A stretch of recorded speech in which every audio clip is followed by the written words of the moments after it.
I guess that we could talk about Reaganism, how that relates to gay Republicans and gay rights in this period. And also, I guess if you could expand a little bit more on who the log cabin Republicans were as they become a faction within the GOP. Yeah, so in the late 1970s, the folks who are forming these gay Republican clubs, which are, most of them have sort of log cabin in their name. And of course, that's a reference to Abraham Lincoln, who they believe they are in the sort of true tradition of. They tend to, it's like 99% of these clubs are white gay men. They're almost all entrepreneurs or small business owners or professional types, lawyers, businessmen. In a lot of ways, they look like the average Republican man, other than their sexual identity. But they tend to have a very sort of conservative fiscal policy, even as they want the government, or excuse me, the Republican Party and the government to change around sort of issues of gay rights. But they really argue that they're libertarians, right? And they have this idea of like, the government should stay out of my bedroom and out of my wallet. And that a smaller government, a restrained government that has less power, is the pathway to freedom. So that's the message that they're developing in the late 1970s. And certainly that's what they believe the Republican Party stands for. But as you note, this guy, Ronald Reagan, who had sort of governed as one way as California governor, he's going to be very different once he becomes president of the US in the 1980s, particularly because why does he win his election? In large part because social conservatives, the religious right, bands behind him and makes him president. And so he acts very differently in the 1980s. And also we have the rise of HIV/AIDS happening. So that's changing all the politics here. And in a lot of ways, I think it's catching these gay Republicans by surprise and turning their party into something that, they certainly don't stand for and they really don't recognize. There's so much here. There's the identity of gay Republicans in the sense that, like, does white man come first? Right. Right. And then, of course, there's the Reaganism element and the reactionary backlash and to HIV/AIDS and Yes. his essentially allowance of HIV/AIDS to spread because basically it's God's will telling gay people that you're wrong, and so it's a pandemic for gay people to punish them, I guess. That was basically the way that Reagan approached it. And then also, you have Ed Koch in New York City too, right? Who was a gay man himself. Right. And how he bought into this as well. I'm this is barely a question, but if you could just talk about that period. Well, it's an incredibly important era of American history, and particularly of the modern GOP, because, and there's folks like Gary Bauer and Pat Buchanan who are high-ranking Reagan White House officials who are like hardline conservatives, and they are really pushing the sort of ugly anti-gay politics that we see emerging, particularly in the late 1980s around HIV/AIDS. And one of the things that I found really fascinating was, if you look at public's polling around homosexuality in the early 80s, it's a lot higher in terms of levels of acceptance than I think we would have imagined for that period.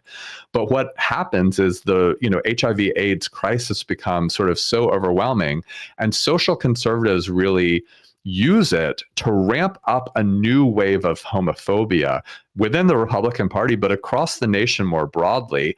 And those public attitudes about homosexuality, they plummet in the second half of the 1980s. And I think importantly for the sort of trajectory of the Republican Party, you see the reemergence and the reinvigoration of social conservatism in the late 1980s, early 1990s that becomes really ugly, becomes really anti-gay and really vicious. And of course, that affects the anti-abortion efforts and all sorts of other hardline social conservatism that's happening in the late 1980s that really leads to sort of the ugliness of the 1990s. And I think actually puts the Republican Party in the trajectory that we see today with the anti-trans stuff. You also mentioned in talking about California, the origination of gay people being threats to children in schools, I guess being formalized within Republican circles. You can see that obviously today with the DeSantis politics. Right, exactly. This groomer discourse. So that Yeah. was very much part of the, Proposition 6, the Briggs Initiative. It was also coming out of Florida with Anita Bryant and her work in Miami-Dade County to overturn a gay rights ordinance there. This idea that, and Anita Bryant said this, and this became sort of the talking point of the nation, or the talking point of the right, was that homosexuals couldn't reproduce, so they had to recruit. And who better to do that than public school teachers who spend all day with your son and your daughter? And so I think all listeners can hear the resonance and the relevance of that old discourse to what's happening right now and the panics around schools and classrooms and elementary education, and all the ways in which DeSantis, I think, tapped into and revived those notions of a groomer panic. And now, of course, it's like, in some ways, it's like detached from homosexuality itself, but like, I think that is obviously the origin of it, and remains sort of like, I think, the central nerve of that panic is this idea that particularly homosexual men and women are a threat, and they're predators, right, to your children. And so, this stuff doesn't go away. It just sort of gets refreshed and remade for new moments. And I guess this is around the time, too, where gay people really begin organizing for their rights, as of course they would, given the just absolute trauma of the HIV/AIDS pandemic, right, and the lack of political will to help gay people as a protected group, or LGBTQ plus people. And how did that begin to happen? Because like even in the 90s, Bill Clinton's signing Don't Ask, Don't Tell into law. Yes. Biden, our current president, supportive of that as well. Like this is as you say, Democrats were not good on this. Like how did the organizing begin? Not at all. And, even like Sam Nunn, who's, the ranking Democratic leader on the Senate, the military committee, puts forward Don't Ask, Don't Tell. So Democrats are not doing well on this at all. And I think that, again, the panic over HIV/AIDS as this public health threat shaped so much politics, and it was shaping politics both among Republicans and Democrats. But gay people were organizing nevertheless. And I think because of all this, because of the oppression and because of the real bigotry of this era, a lot of that organization is happening on the left. It's happening through gay democratic organizations. It's also happening through these sort of mainstream gay organizations like the Human Rights Campaign and other organizations like that. But I think that you see a real recognition from gay people in this period of how bad they've got it, and also of how high the stakes are, particularly around a public health crisis.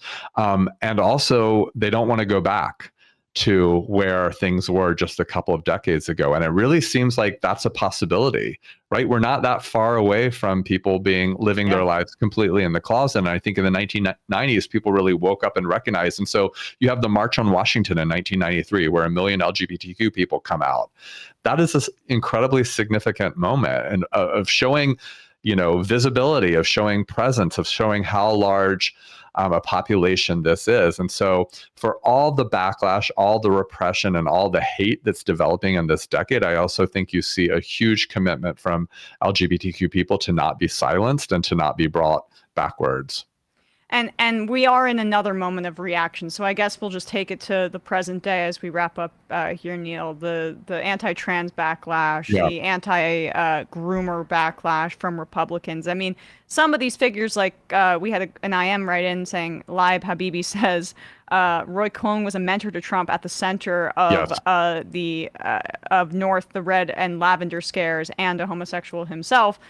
He's dead now, but this is not far in the past. And you mentioned Caitlyn Jenner, right, as a figure, almost as like a log cabin and trans person, right? And we have guys like, I mean, who knows? We don't know for sure, but Lindsey Graham and other Republicans and other people who play this role to this day. So to bring it to the present, here, Neil. What is your view of this moment of reactionary sentiment?